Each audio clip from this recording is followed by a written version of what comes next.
So let's talk about another scenario. Maybe I'll switch over to a seller, so someone who's selling their home. Now we know what sellers are doing is they're looking at what happened in the past, right? What their neighbor's home sold for, what happened to their coworker or their relative who listed at one price and got significantly more than they were listed for. And so now they're putting their home on the market, and the tendency is to want to have the same thing happen or to list it high.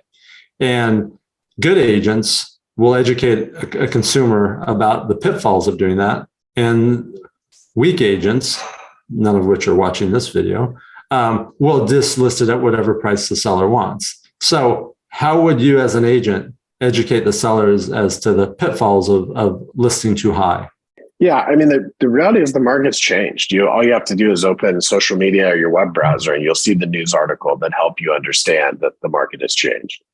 And so what that means is in the market we're coming out of, you would look at the last home that sold and you'd price incrementally above that and have the market help correct your price up. Meaning that if you priced a little too low, you would get so much interest that the market would bid you up to the right price.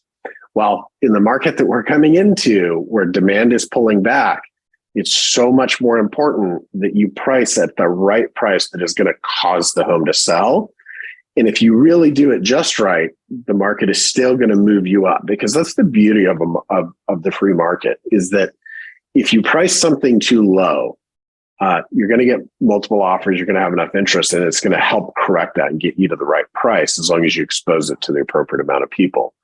And so now when we're bringing property to market, we're no longer looking at what just sold. We're looking at that, but we're not pricing solely based on that.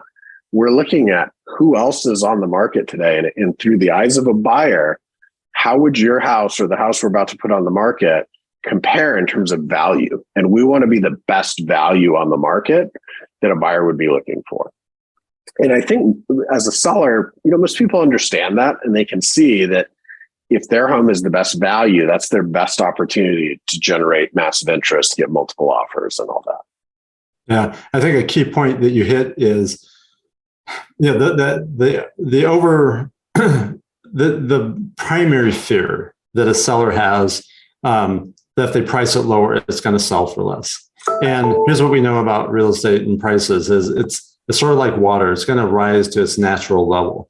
So if you put a home on the market, even in the toughest of markets, if you put it on the market at a price that quote is too low, it will get multiple offers, right? In the worst markets we've ever had, foreclosures and other properties get multiple offers because they price them below market, and then they get bid up.